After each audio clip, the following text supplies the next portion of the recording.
Hi hello friends, welcome to namaste India cooking channel. ಇವತ್ತು ನಮ್ಮ ಚಾನಲ್ನಲ್ಲಿ ಚಿಕನ್ ಕೈಮಾ ಫ್ರೈ ಮಾಡೋದು ಹೇಗೆ ಅನ್ನೋದನ್ನು ನೋಡೋಣ.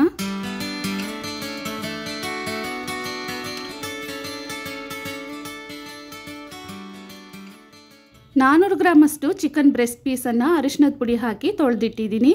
ಇದರಲ್ಲಿ 1/4 ಸ್ಪೂನ್ ಅರಿಶಿನದ ಪುಡಿ, ಅರ್ಧ ಸ್ಪೂನ್ ಉಪ್ಪು, ಅರ್ಧ ಸ್ಪೂನ್ ಅಚ್ಚ ಖಾರದ ಪುಡಿ ಮತ್ತು ಧನಿಯಾ ಪುಡಿಯ ಮಿಶ್ರಣವನ್ನು ಹಾಕಿ ಮಿಕ್ಸ್ ಮಾಡಿಡ್ತಾ ಇದ್ದೀನಿ. ಮಸಾಲೆಯನ್ನು ರೆಡಿ ಮಾಡೋವರೆಗೂ ಇದನ್ನು ನೆನೆಸಿಟ್ರೆ ಸಾಕು.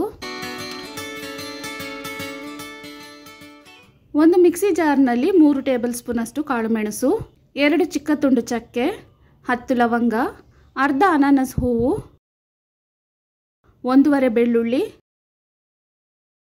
ಬೆಳ್ಳುಳ್ಳಿಯ ಅಳತೆಗೆ ಸಮನಾಗಿ ಶುಂಠಿಯನ್ನು ಹಾಕೊಬೇಕು. ಇದ್ರ ಜೊತೆಗೇನೆ ಒಂದು ಈರುಳ್ಳಿಯನ್ನು ಹಾಕ್ತಾ ಇದ್ದೀನಿ. ಸ್ವಲ್ಪ ನೀರನ್ನು ಸೇರಿಸಿ ಇದನ್ನು ನುಣ್ಣಗೆ ರುಬ್ಕೊಬೇಕು. ಮಸಾಲೆಯನ್ನು ರುಬ್ಬಿರುವ ಅದೇ ಮಿಕ್ಸಿ ಜಾರ್ನಲ್ಲಿ ನೆನೆಸಿಟ್ಟಿದ್ದ ಚಿಕನ್ ಹಾಕ್ತಾ ಇದ್ದೀನಿ. ಇದನ್ನು ಸಹ ನುಣ್ಣಗೆ ರುಬ್ಕೊಬೇಕು. ಇದಾದ್ಮೇಲೆ ಒಂದು ಪಾನ್ ಅಥವಾ ಕಡಾಯಿನಲ್ಲಿ 2 ಚಿಕ್ಕ ಸೌಟಷ್ಟು ಎಣ್ಣೆಯನ್ನು ಹಾಕ್ತಾ ಇದ್ದೀನಿ. ಎಣ್ಣೆ ಬಿಸಿ ಆದಮೇಲೆ 1 ಕಡ್ಡಿ ಕರಿಬೇವಿನ ಸೊಪ್ಪು ಮತ್ತು ಕಟ್ ಮಾಡಿರುವ ಅರ್ಧ ಈರುಳ್ಳಿಯನ್ನು ಹಾಕ್ತಾ ಇದ್ದೀನಿ. ಈರುಳ್ಳಿ ಕರಿಬೇವಿನ ಜೊತೆಗೇನೆ ರುಬ್ಬಿರುವ ಚಿಕನ್ ಹಾಕ್ತಾ ಇದ್ದೀನಿ. ಇದನ್ನು 5 ನಿಮಿಷದವರೆಗೂ ಬೇಯಿಸಬೇಕು. ನೀರೇನು ಹಾಕಬಾರ್ದು. ಈರುಳ್ಳಿಯಲ್ಲಿರುವ ನೀರಿನಂಶ ಮತ್ತು ಚಿಕನ್ನಲ್ಲಿರುವ ಜ್ಯೂಸ್ನಲ್ಲೇ ಇದು ಬೇಗ ಬೆಂದ್ಬಿಡುತ್ತೆ. ಚಿಕನನ್ನು 5 ನಿಮಿಷ ಬೇಯಿಸಿದ್ಮೇಲೆ ಈ ರೀತಿ ಆಗುತ್ತೆ. ನಿಮಗೆ ಇನ್ನೂ ಚಿಕ್ಕದಾಗಿ ಬೇಕಂದರೆ ಸೌಟಿಂದ ಚೆನ್ನಾಗಿ ಮ್ಯಾಶ್ ಮಾಡ್ಕೊಬಹುದು.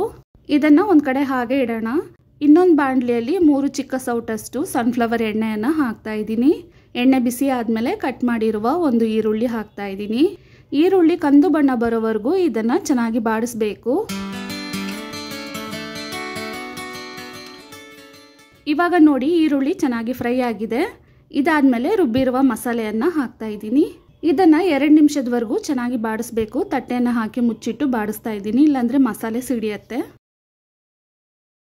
ಮಸಾಲೆ ಫ್ರೈ ಆದಮೇಲೆ ಕಟ್ ಮಾಡಿರುವ ಒಂದು ನಾಟಿ ಟೊಮೆಟೊ, ಸ್ವಲ್ಪ ಉಪ್ಪನ್ನು ಹಾಕ್ತಾ ಇದ್ದೀನಿ. 1/4 ಸ್ಪೂನಷ್ಟು ಉಪ್ಪನ್ನು ಹಾಕಿದ್ರೆ ಸಾಕು. ಚಿಕನ್ನಲ್ಲೂ ಉಪ್ಪು ಹಾಕಿರೋದ್ರಿಂದ ಈ ಮಸಾಲೆಗೆ ಬೇಕಾದಷ್ಟು ಉಪ್ಪನ್ನು ಮಾತ್ರ ಹಾಕಬೇಕು. ಇದನ್ನು 1 ನಿಮಿಷದವರೆಗೂ ಬಾಡಿಸ್ತೀನಿ.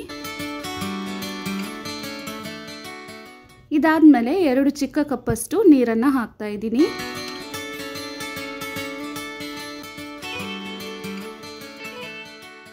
ಈ ಮಸಾಲೆಯನ್ನು ಒಂದು 3 ನಿಮಿಷದವರೆಗೂ ಕುದಿಸ್ತೀನಿ. ಇದಾದ್ಮೇಲೆ ನಾವು ಮೊದಲೇ ಮಾಡಿಟ್ಟಿದ್ದ ಚಿಕನ್ ಕೈಮಾವನ್ನು ಹಾಕಬೇಕು.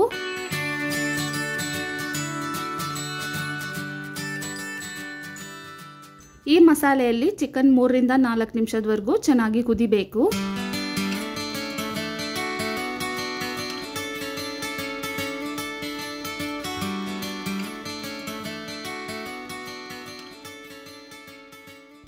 ನಾವು ಚಿಕನ್ ಕೈಮಾ ಫ್ರೈ ಮಾಡ್ತಿರೋದ್ರಿಂದ ಇದರಲ್ಲಿರುವ ನೀರಿನಂಶ ಪೂರ್ತಿ ಡ್ರೈ ಆಗೋವರೆಗೂ ಇದನ್ನು ಬಾಡಿಸ್ಕೊಬೇಕು. ನೋಡಿ, ಈ ರೀತಿ ಬಾಡಿಸ್ಕೊಬೇಕು. ಇದಾದಮೇಲೆ 1 ಮುಷ್ಟಿಯಷ್ಟು ಕಟ್ ಮಾಡಿರುವ ಕೊತ್ತಂಬರಿ ಸೊಪ್ಪನ್ನು ಹಾಕ್ತಾ ಇದ್ದೀನಿ. ಒಂದ್ಸಲ ಚೆನ್ನಾಗಿ ಮಿಕ್ಸ್ ಮಾಡಾದ್ಮೇಲೆ 1 ಸ್ಪೂನಷ್ಟು ನಿಂಬೆಹಣ್ಣಿನ ರಸವನ್ನು ಹಿಂಡ್ತಾ ಇದ್ದೀನಿ. ಅಷ್ಟೇ. ಇವಾಗ ಸ್ಟವನ್ನು ಆಫ್ ಮಾಡೋಣ. ತುಂಬಾ ರುಚಿಯಾದ ಚಿಕನ್ ಕೈಮಾ ಫ್ರೈ ಇವಾಗ ರೆಡಿಯಾಗಿದೆ. ಈ ರೀತಿ ಕೈಮಾ ಫ್ರೈಯನ್ನು ಯಾವುದೇ ಚಪಾತಿಗಳಿಗೆ ಸೈಡ್ ಡಿಶ್ ಆಗಿ ಮತ್ತು ಅನ್ನಕ್ಕೂ ಸೈಡ್ ಡಿಶ್ ಆಗಿ ತಿನ್ಬೋದು.